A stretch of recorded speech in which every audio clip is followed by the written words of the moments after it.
Testing audio, one, two, three.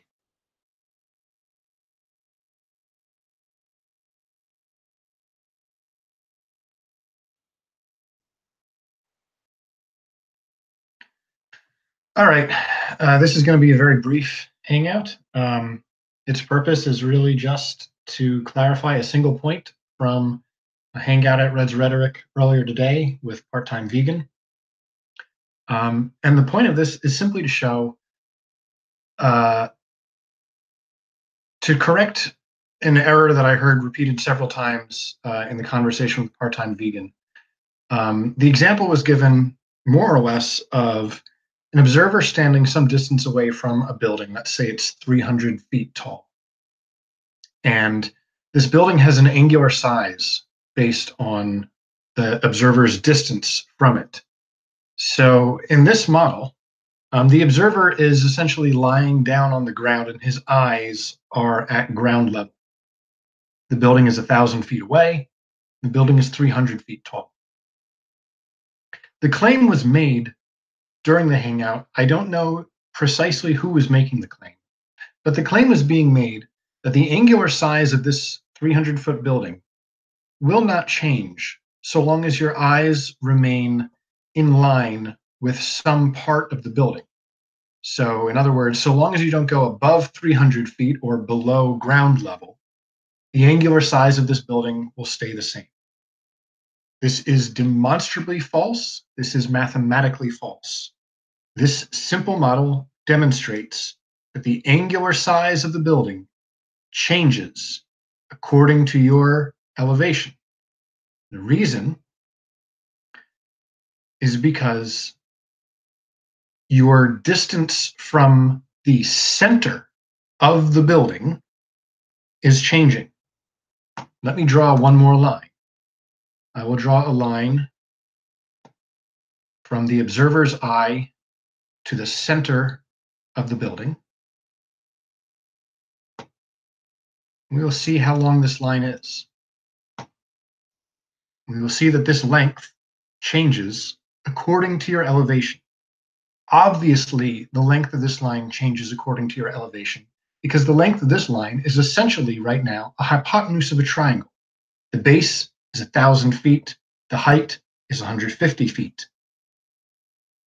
As you change in elevation, you're no longer dealing with the hypotenuse of a triangle whose base is 1,000 feet and whose height is 150 feet. Instead, when you're 50 feet high, this hypotenuse is now this line is now the hypotenuse of a triangle that goes from here to here to here. So the base is still 1,000 feet, but now this height here is 100 feet. So because the distance from the observer's eye to the center of the object, the center of the building, because that distance changes, the angular size of the building changes as well. An observant person will notice that the angular size when you are 50 feet above the ground, which is here 16.8986 degrees, that angular size is the same as the angular size you'll get when you're 50 feet below the top of the building. This is because these two triangles are similar triangles.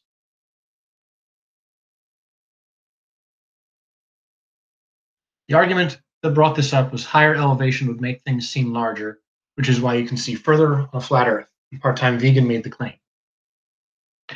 I will deal with part-time vegan's claim. I've already reached out to him that I'd be happy to have a hangout with him.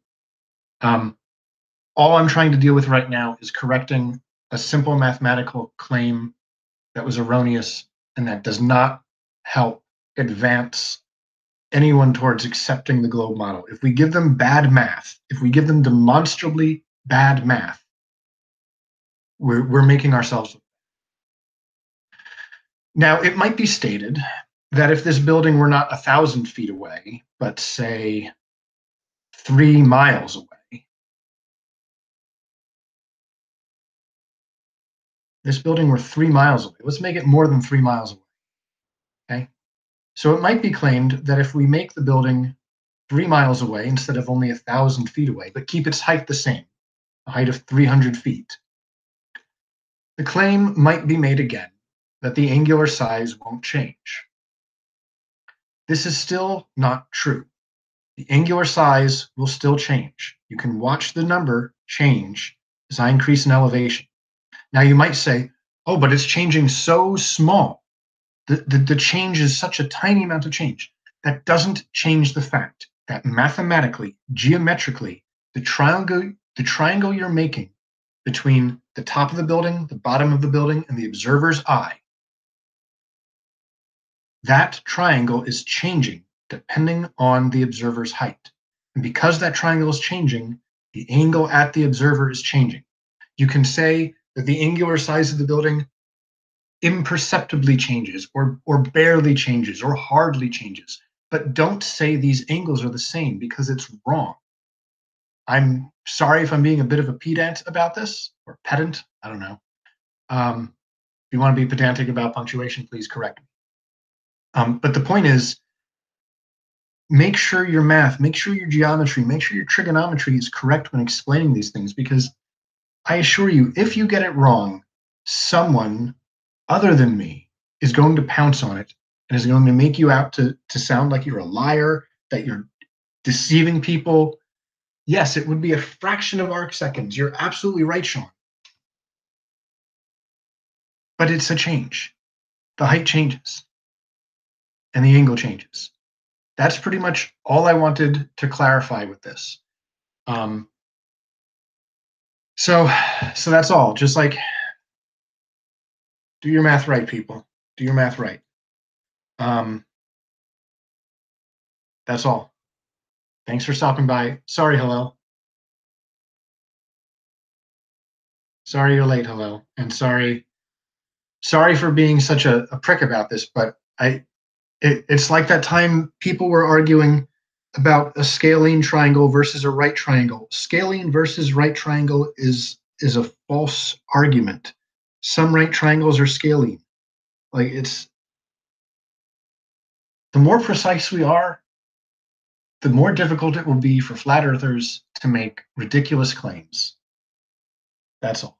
Thank you. Good night.